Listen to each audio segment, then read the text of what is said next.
Hello, everybody, and welcome to Bayou Bets for a Monday, March the 21st. And I am Jim Derry, along with Spencer the Guru Urquhart. And Zach Ewing is back from his trip from Europe, and he will be back on with us on Thursday. I'm sure he's got a lot of jet lag going on. Just another Monday afternoon, Spencer. No news going on whatsoever. Man, it seems like every time we come on, something crazy. Yep, we have more news. More news this afternoon. Two big pieces of news here around South Louisiana. Number one for us, obviously, is Jameis Winston signing a 2-year deal to remain the quarterback of the New Orleans Saints, and we'll get to that in just a moment. And then later on in the show, we'll talk about potentially Will Wade's replacement being named. ESPN is reporting that Pat McMahon, the coach of Murray State, who led the Racers to a big tournament performance, and he is supposedly headed to LSU, probably best known for coaching Ja Morant. We'll talk about that in a little bit as well. But first, the news of Jameis Winston and Spencer, I don't think there was any surprise here.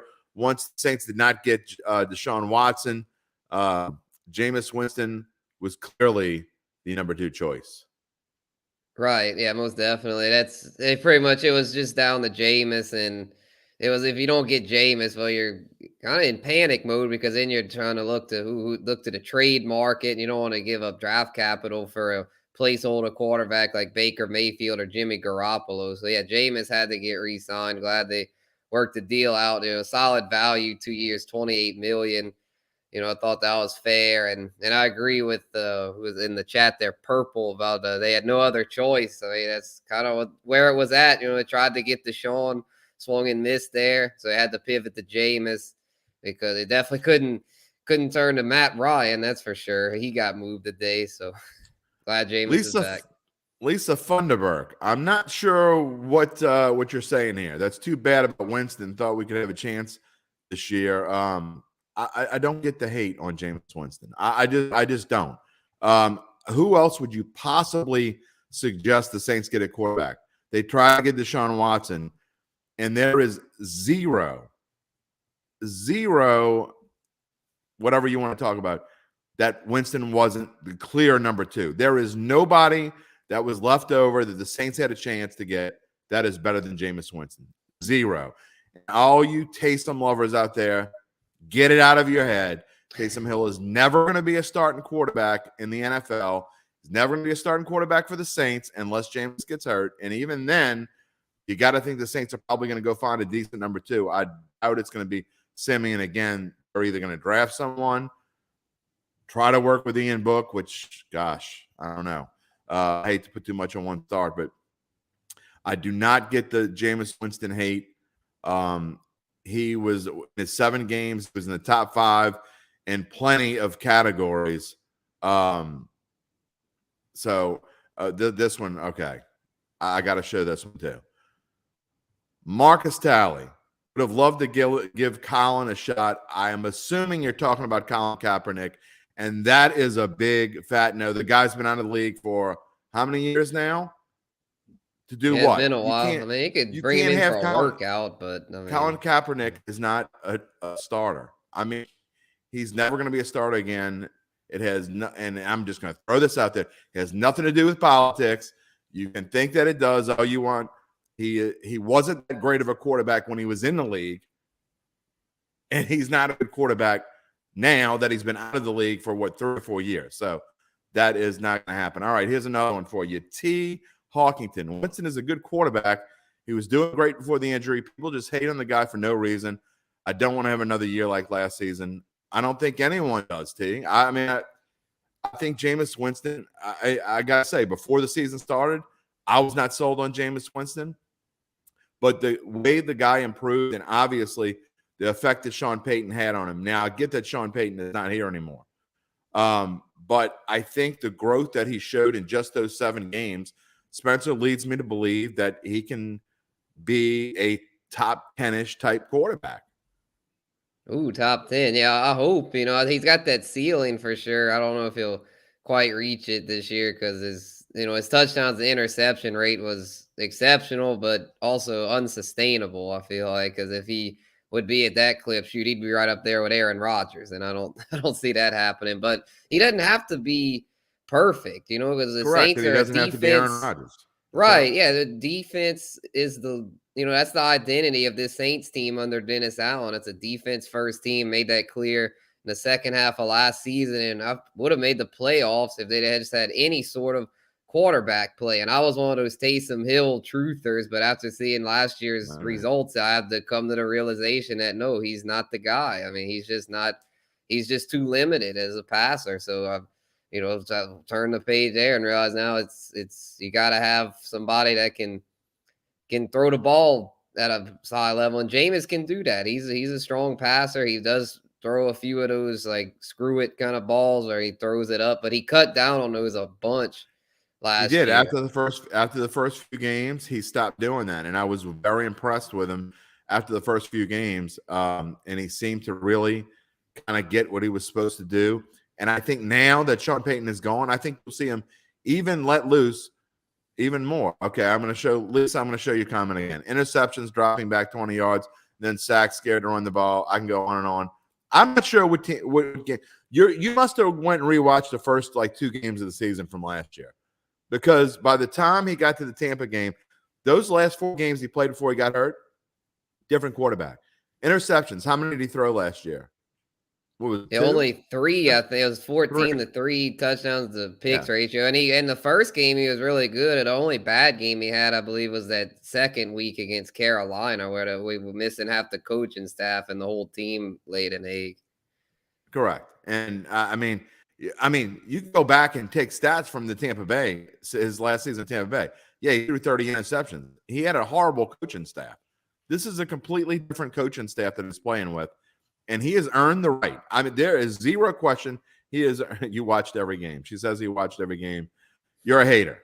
Okay, Lisa, we love you. We thank you for watching the show, but you're a hater. If you want to be a hater, go ahead. I tell you what, don't find another team to watch, because Jameis Winston, barring injury, is going to be the starting quarterback of this team for the next few years, and potentially much longer than that. Because if he does well over the next 2 years, they're going to sign him to a longer-term contract. In fact, I'd be willing to bet, Spencer, that if Jameis has a really good season next year, which I think he could, they'll sign him to an extension at some point, either next year or in the next offseason.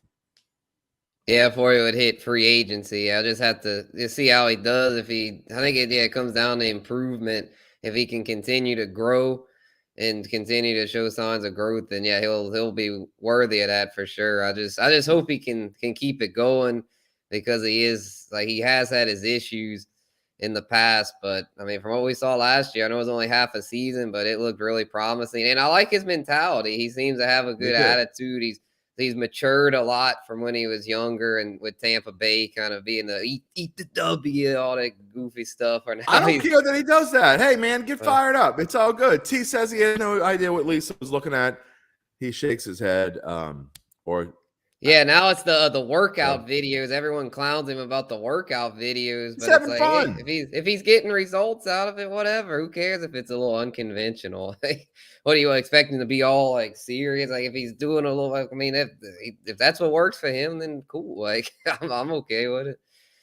All right. Well, that leads me into what we talked a lot about last week, and I, judging by the reception we got on a post we put up about Deshaun Watson and where the Saints' odds were after when the Vegas people thought that the Saints were getting Deshaun Watson, their odds changed from 50-1 to 18-1.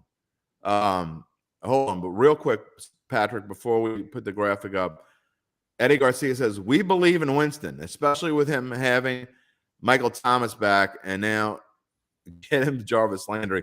I don't know that they're going to be able to get Jarvis Landry, but maybe. I mean, it's possible. I think they will certainly get a wide receiver in free agency. That could change the dynamic of this team as well. And it's going to be interesting what happens at left tackle. Teron Armstead, obviously, on the ropes, whether he is in or out. We're going to talk all about that this whole week here by Bayou Bets today. Talking a little bit about it. I'm sure we'll be talking plenty about it on Odds and Ends coming up. I'm sorry, not Odds and Ends. We don't do that anymore. At the book, I get my shows mixed up. Then Datitude on Friday. There'll be plenty of Saints talk all week long as we get closer and closer to the draft. And as free agency keeps on ramping up, Matt Ryan today traded to the Indianapolis Colts. If you did not see that, I don't know what the Colts deal is with retreads. It hasn't worked for them so far, but they're kind of limited as well. It'll be interesting to see, Spencer, where Baker Mayfield goes and where Jimmy Garoppolo goes, because really those are the only two guys left. Both of those guys are going to have to be involved in a trade. Marcus Mariota today signed by the Falcons. Good luck, Atlanta, with that. I've made it clear what I think about Matt Ryan. I think he's a choke artist. I get a lot of respect for him the way he handled the whole situation last week, but Matt Ryan is better than Marcus Mariota. I mean, yeah, for sure. Yeah, Mario, it's clear that it's good. It's a hard reset there in Atlanta. They're just completely starting from scratch, and Mariota's he's gonna be the fall guy, and then they'll draft somebody either this year or next. Probably this year. They'll probably crack and take like Malik Willis or something this year, and yeah, good luck. They'll need it. But, yeah. Because I mean, it's good news for Saints fans. I feel like though, because the way they're doing over there, it's like they're going to be down for a while. So hey. Well, we appreciate all the comments from everyone. We'll try to show them all. Willette says, looking forward to seeing him as a starter. He will do great. Speaking of Jameis Winston, I'm assuming. And you know what? I do too. And here's the thing. If you're a Saints fan, and I've said this for years, whether you agree or don't agree with what the team decides to do and the moves that they make, I was not sold on Jameis Winston going into last year. But you got to go in thinking that this is the right choice or have confidence in your team's decisions. Because if you don't, I'm not sure why you're watching. And, I've been a hater before about different players, but I also go into the season saying, okay, you know what? Prove me wrong. I'm going to go in. If you're a Saints fan, you're hoping your team wins. You watch them. And again, you hope you're wrong later on. Okay, back to the odds in the Super Bowl. Again, we talked about it last week, how they flip-flop back and forth. Some interesting moves over the past couple days, and especially, all right, Buffalo Bills, their odds have dropped. I'm not sure why they went from 750 to 700. Maybe somebody put a big bet on them.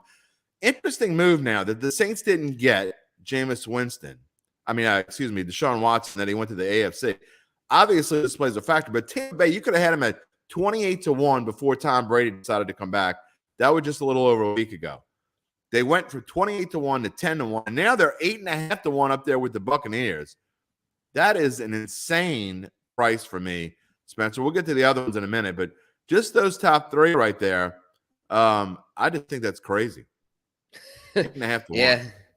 Yeah. Everyone's there going all in with Tampa Bay. Theirs probably dropped a little bit because I'm surprised Green Bay's didn't go up because Devontae Adams getting traded, I feel like hurts them. I'm surprised they stayed at 1,100, and Tampa Bay there at 8.5. That may have been why they dropped, because I don't see why else they would have, because there's nothing really that it would have. Oh, I know why, because Watson didn't come to the NFC South. That explains it. I mean, I wouldn't pay that price, but now I get why it changed. That's why.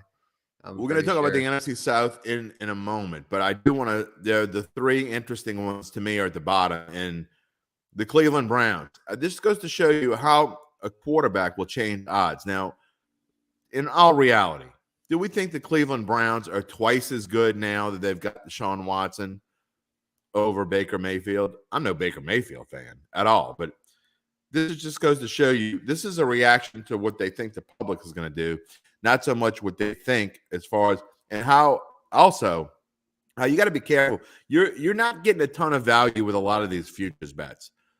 They love to skew. You don't know what the VIG is, and when I say VIG, I mean the implied price that they're charging you to bet on a team. In other words, like a normal game line, if it's minus 110, it means you got to bet $110 to win 100. Or a normal game line, if the Saints are a 3-point favorite over the Falcons, you got to bet $110 to win 100 if you're betting the Saints or the Falcons, which means that 55% of the time you got to be right just to break even. So, but when you're looking at odds like this, you don't know what the implied price is on there. So they may think Cleveland's really 30-1, where they're charging you a huge price to bet on them. They dropped from 40-1 to 18-1. The Saints, conversely, when they thought they were getting Deshaun Watson, they had dropped as far as 18-1. They're back to where they were before any of these rumors started at 50-1. So right now you can place a $10 bet on the Saints to win the Super Bowl through Caesars Sportsbook, which, by the way, is the official odds partner of bet.NOLA.com. And if the Saints win the Super Bowl for a $10 bet, Spencer, you could win $500.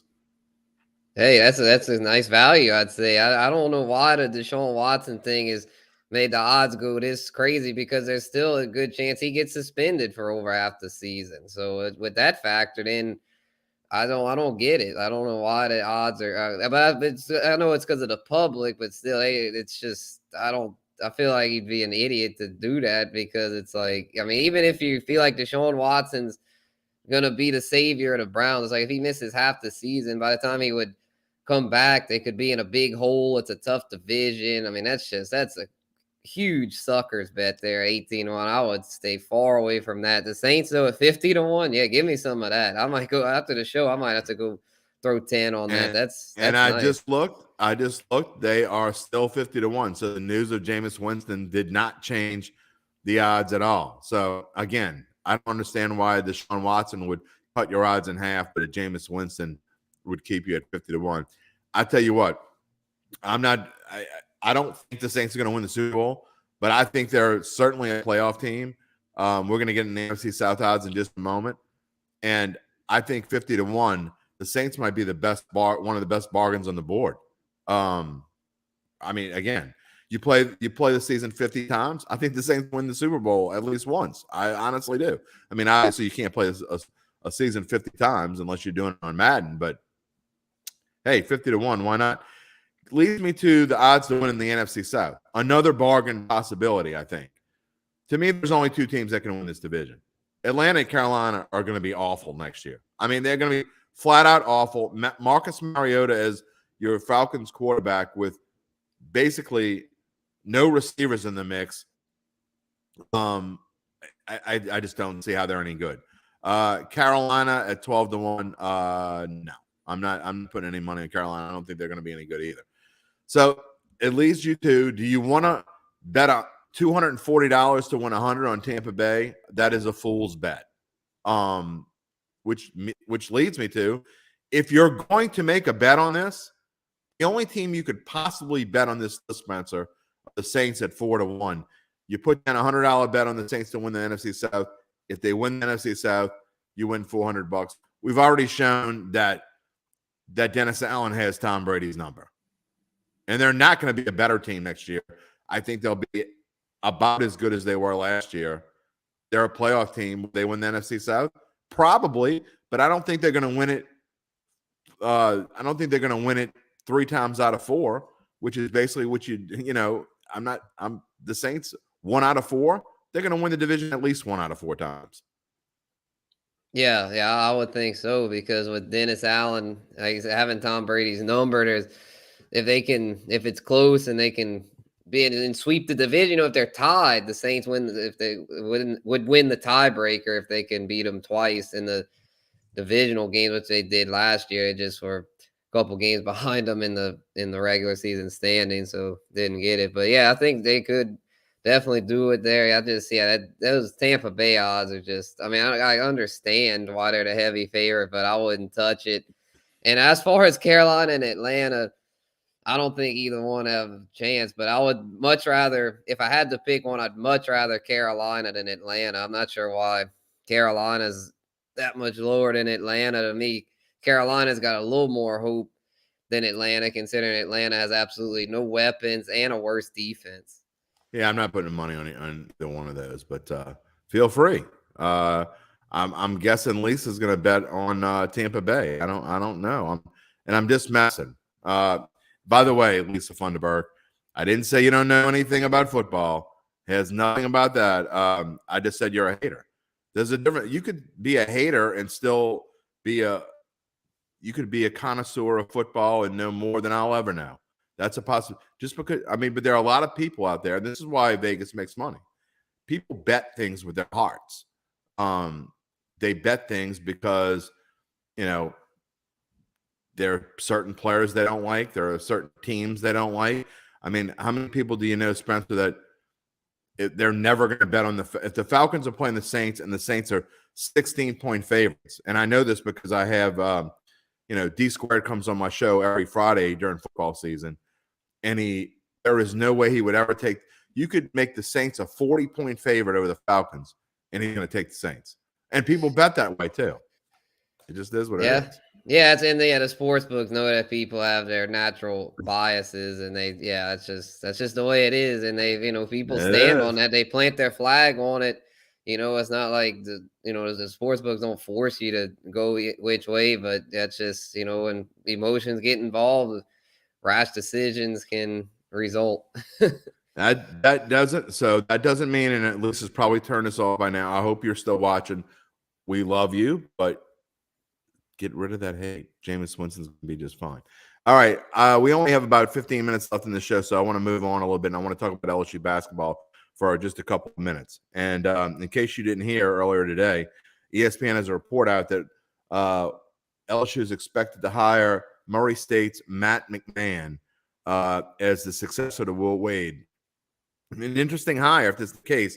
I think, Spencer, that when you start thinking about who LSU might be able to get, I think this is probably a great hire for these guys, and because of the potential sanctions that are coming up, we don't know how long LSU is going to be out of any. They're going to be put on probation of some sort.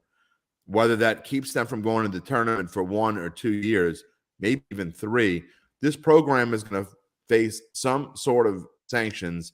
And to get a coach of that notch, a coach who recruited and got Ja Morant to come to Murray State, it's going to be tough because we're going to see how many players enter the transfer portal and what kind of LSU team we're looking at. But I think this is an excellent hire for the Tigers. Yeah, I feel like I'm not too familiar with who was out there, but from what his resume shows, he's qualified for sure. He's done a lot with a little at Murray State. Murray State, not a huge program, but they always play above their projection. They only lost 3 games all year this year. And so, I like it. I think he'll slide in quite well. Got to give Scott Woodward credit. He's the AD. He's made a lot of good hires. Kim Mulkey, Jay Johnson, Brian Kelly. Now, Murray State's his name slipped, Double M. Like his name is slipping my mind. Here's one of be good. One of the stats that here's something that'll grab your attention real quick. He's only 43 years old. He has won just under 70% of his games at Murray State, going 154-67 in 7 seasons there. Reached the NCAA tournament 3 times in the past 5 seasons. That is quite an accomplishment for a small school like Murray State to do that. And again, this year a 7 seed. Of course, they were upset by St. Peter's. That's the same team that beat Kentucky. So freaking St. Peter's, man. St. Peter's is ruining a lot of brackets. Oh, speaking of I brackets, had Murray State, my upset special, get to the Sweet 16, but nope, St. Peter's, here they come. Well, you were on the right track. So you were on the right track. You can't be mad at the Peacocks. Speaking of the Peacocks, yeah, at least they got Kentucky out of there, so I was happy about that. That's right. Moving on to the odds to win the NCAA men's tournament here. And if you think about, hey, a 15 seed winning the NCAA tournament, well, by the way, no team seated lower than 9th has ever won the NCAA championship. Okay, so just keep that in mind when you're going on a limb. But hey, maybe a flyer. You can say you bet it if you want. St. Peter's is still, I think there was something along the lines of 1,000 to 1 when the tournament started, maybe even higher than that. They're 200 to 1 to win this tournament. So if you're a Peacocks fan, or if you just want to root for the underdog, you can go plop $10 down on St. Peter's to win the tournament, and it will net you a cool $2,000. Hey, maybe not. I don't know. Iowa State, that might not be a bad bargain. Again, 11 seed, they'd have to do something that no one's ever done, and that is to win lower than a 9 seed. Villanova did back in 1985. They are 100 to 1. Miami, Miami also may be a bargain because if you think about it, Miami's got a good chance to go to the Elite 8. They're facing Iowa State. So one of those teams, or maybe you put $5 on both of them, and whoever wins, they got an Elite Eight. They only got to win 3 more games, right? Yeah, definitely some bargains there. I'd personally rather Miami. I think they've got a little better shot because I was initially dogging Iowa State. We were talking about LSU before the thing started. I was like, Iowa State, they're not going to do anything. But damn, they've really surprised me. But I feel like it's one of those deals. As cool as it would be for like them and St. Peter's to keep going, it's probably not the best to throw a whole lot on either of them. All right. Well, I'm going to give you a chance to talk about 2 teams. I'm going to let you go first. Pick 2 teams off this list that you like, and there really are no bargains anymore. We told you last week that if you like certain teams, you needed to bet them last week because the odds were only going to go down. And all of these odds, except for, let's see, well, everybody's odds went down. Duke is pretty close to the same. Arizona, pretty close to the same. But everybody else's odds have gone down. Spencer, if somebody wants to go put a couple bucks on 2 teams that they think might win the NCAA tournament, who do you like in this list? Oh, I'll go with the 2 teams that I've initially picked, Arizona and Purdue. Arizona's odds, Kansas's odds went down a lot more than Arizona's, probably because of the landscape of the Midwest being there's a lot of underdogs that advanced. So I could see why Kansas's odds shifted. But I still like Arizona, assuming they can get past Houston. Houston's a good squad, but they showed a lot of resiliency last night in overtime, and they're a good squad. Still, I believe in them. Their team, I like. Were my pick to win it all. And then Purdue, I feel like is getting slept on a lot there. I'm not sure why their odds are not a little lower than 10-1. They're a team that shoot with Big Ten power. They're playing well right now with Jaden Ivey and those guys, and they're the 1 seed's gone out of their region, Baylor. So I feel like Purdue would probably be, as far as value, probably my favorite, but still like Arizona. All right. Well, I made my second biggest future bet ever right before this tournament started, and I bet it on Gonzaga. I still think Gonzaga is the clear-cut favorite to win this tournament.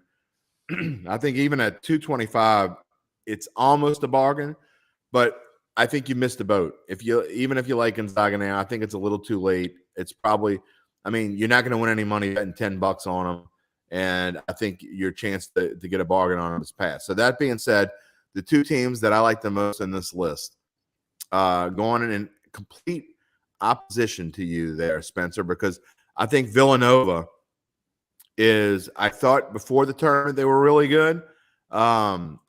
Villanova, to me, has the best chance of making it on that side of the bracket. I did not like what I saw last night of Arizona. I was never as high as you and Zach were on Arizona. Y'all been talking about Arizona for over a month now.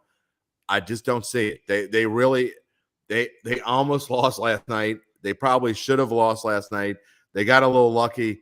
They win in overtime.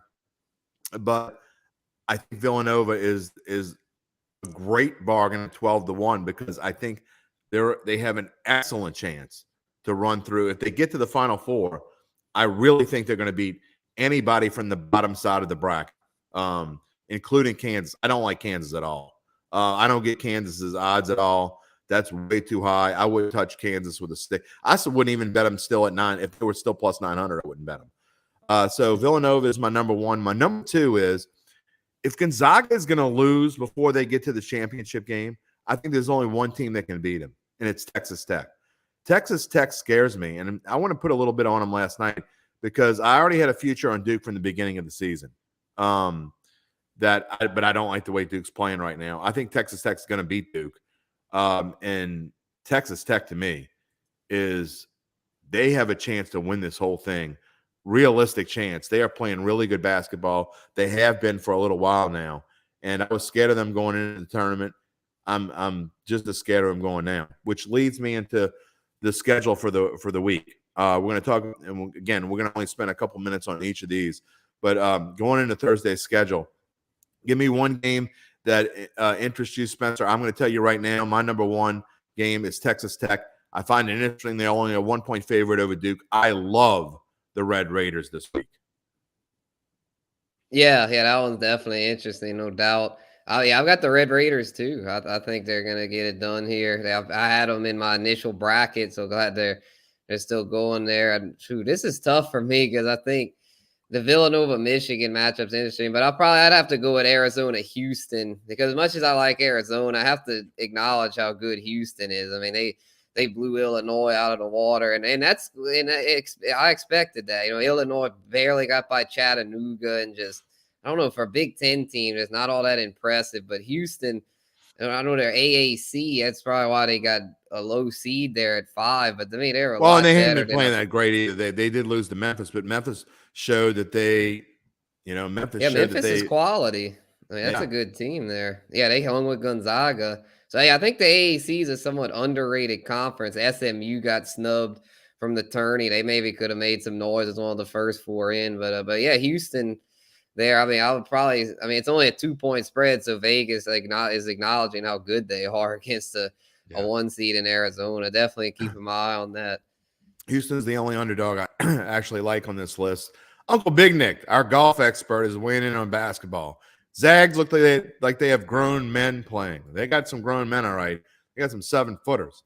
And that dude, Timmy, can certainly play some basketball. All right, moving on to Friday's schedule. The other half of the Sweet 16.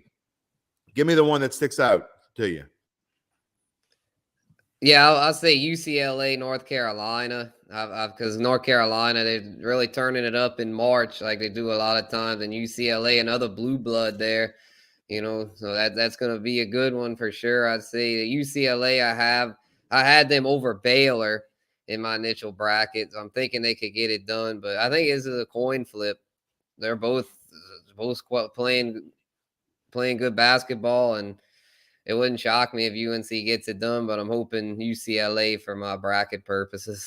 Well, my lock of the weekend, my lock of the Sweet 16 anyway, is Providence covering against Kansas. I think Providence could win that game straight up. I would not be surprised at all if Providence wins that game straight up. I'm not sure why Kansas is that big of a favorite. Probably just because they're the number 1 seed. They're playing a team that people don't know that well. But give me Providence all day long. I may put something on the money line on that one. But I also agree. I think UCLA, North Carolina is going to be a really good game. And I got to be honest, I like the Tar Heels in that one. I have UCLA moving on in my bracket, so I hope I'm wrong. But I think the Tar Heels are the better team. They're playing as well as anyone right now, and they showed that against Baylor. So going to be an interesting Friday for sure. All right, we only got about 3 or 4 minutes left, so let's go through the rest of this quickly. I hate to shun the LSU Tigers here, but they did not play well against Jackson State. But neither did Ohio State didn't play well in their opening round game either.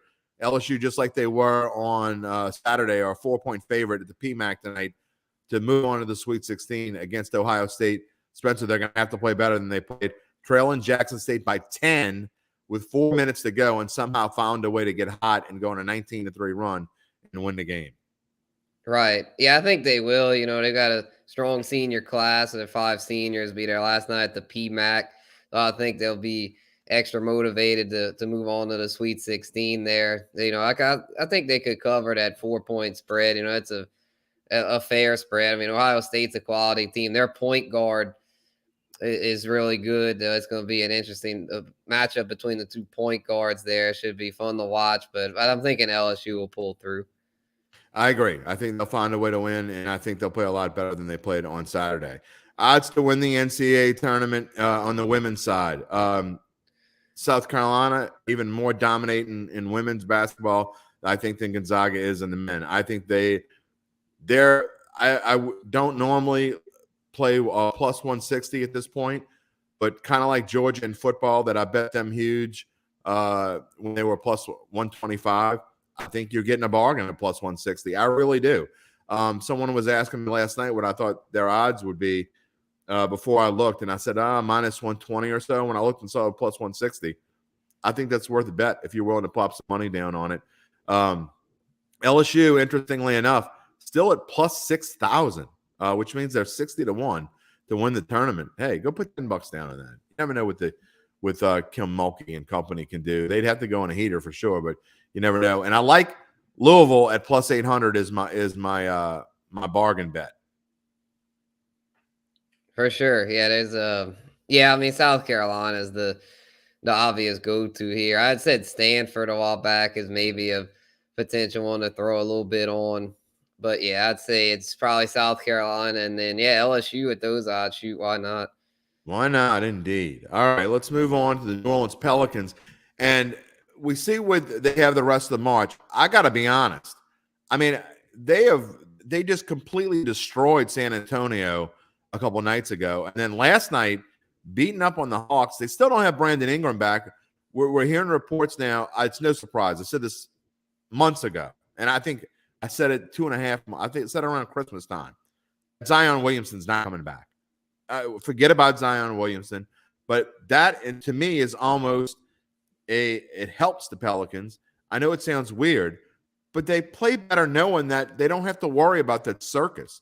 When Brandon Ingram comes back, you give me Brandon Ingram back, and they get in that playing game, which I think now they'd have to almost flub it up not to get in the playing game. Spencer, they're now tied with the Lakers for the non-spot. And look, I mean, this schedule is not daunting coming up at all. They really need to just play 500 ball the rest of the way to get in the playing game. And Brandon Ingram comes back. I would not want to play them if I'm the 1 or the 2 seed. Right. Yeah, they look good the past couple of days. It actually, I've picked them for best bets today as the top play. I mean, it's at 6-point underdogs against the Hornets, and the Hornets have been playing good lately too. But I think they've been scoring at a really high clip. I think the Pels could make them come back to earth tonight. I like the Pels a lot with that spread, and I think as far as their big picture outlook, they're definitely going to get that into that play in. They've showed they were clearly better than the Spurs there, and the Blazers aren't looking too good right now. So yeah, and then the Lakers, they're a clown show as we know. So yeah, so it's everything's looking good. They just gotta keep handling business though. Can't get too big headed after these last two. But I think with CJ McCollum guiding the ship, he's a veteran. He's been there before. He'll keep them in line to where they should be able to play. I think well above 500 the rest of the way and go into that with the play in with some momentum. I don't necessarily love the Pels tonight. I think they're due for a letdown, and the Hornets are playing good basketball. But there's a boost on Caesars that I do like, and we're actually about to start doing a feature. I think it's going to start tomorrow, but we're going to give you our best odds boost play of the day that Caesars is offering. That you can check it out. One odds boost they had earlier is they talked about CJ McCollum and Jonas both scoring over 19.5 points. I think the odds are plus 125 on that. So yeah, I look pretty good. I might go play that. Patrick reminds me that we never did the promo today. Let's do it right now. Your first bet insured up to $1,100. The promo. Use code NOLA CZR. So go to Caesars, download the app if you haven't done it already. You want to get it a little bet in. Anything you want. Any bet you make, you use this code, you get basically a free bet. If you bet $100 and you lose, you get a $100 free bet. If you bet $500 and you lose, you get a $500 free bet. Whatever your first bet is, if you bet a $2 bet and you lose, you get $2. You get a free $2 bet. That's something to get excited about. No, I'm just kidding. But seriously, check it out. Caesars Sportsbook. They are the official odds partner of bet.NOLA.com, and we thank them for being our sponsor. It's going to be an interesting game, so I like the boost. And if you go, speaking of Caesars, they always have some interesting boosts. Like right now, I went on a little while ago, you got like 35 boosts you can go play, which means they give you better odds than whatever the odds are. Like say it would normally be plus 300 for a parlay for the Pels to win, and I'm just making it up, pick some favorite money line. If the normal odds plus 300, a lot of times they'll have a boost, which will give you up to plus 400. You just need to go look different every day. It's worth checking out Caesars Sportsbook. And to be fair, a lot of the other books have similar. They all have different boosts, different promos. You might want to check them out as well.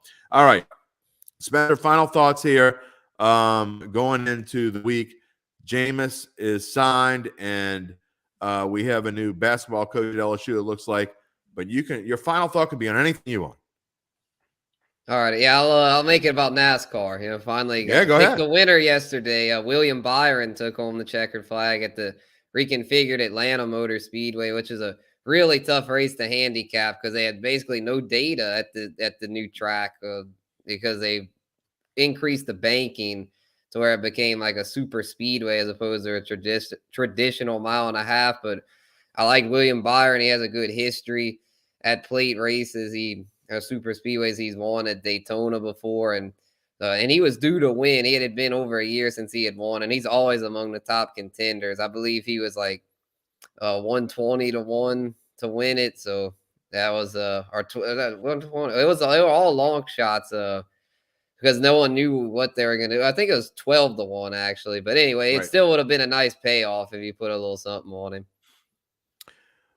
Well, my final thought is I've already told you what I thought about Jameis Winston. So we're going to talk a lot about more again on Thursday at the book. We'll be talking more about it. And then Friday, I'm not sure my guest is going to be on Datitude, but plenty of talk coming up on the Saints. So I'm going to leave you with this. This has been so far every year we talk about March Madness and how crazy it is and Cinderellas.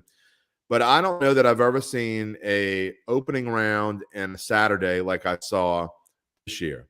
And going into the tournament, we said that this is why I know that my Gonzaga pick is going to fail, because I said going into the tournament that there's more parity in NCAA basketball this year than maybe I've ever seen. And it's a phenomenal tournament to watch. If you're not a huge college basketball fan, but you like basketball, you need to watch this week, because I think it's going to be this way the rest of the tournament. We haven't had a ton of buzzer beaters, but we've had a ton of overtime games. We've had a ton of games coming down to the wire, no matter who you bet spread-wise. It has just been a lot of fun. I have not done great with my picking until yesterday. Of course, yesterday, the only thing I lost was my best bet.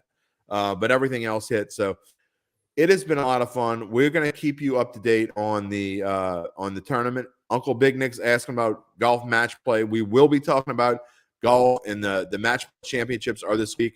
We're going to pick Uncle Big Nick's brain on that. He got a DraftKings. He finished number 1, Spencer, on Friday. He got a $4,000 prize, finished number 1. And then how does he do it? Then he finished 3rd on Saturday and got like 1,500. So the dude is on fire still. So we're gonna talk to Uncle Big Nick about golf as well. But that's gonna be about it for wrapping it up. We're excited Zach's coming back. I mean, I feel like a lot. Oh yeah, welcome back, Zach. Yeah, we good to have him back. He's been in Europe for 3 weeks. All those brats and beers, man. He's gonna have jet lag and hangover. But we welcome him back, and we'll be happy to have him back. He will be running the show once again, although I believe I'm at Harrah's at the book this week. Zach will be back, and it'll be Spencer and Devin and myself. Zach will all be here and have a lot of fun. Until then, we'll see you on Thursday. Adios, everybody. I'm Jim Derry. He's Spencer, and behind the scenes, Patrick. We thank you for watching. We'll see you later in the week.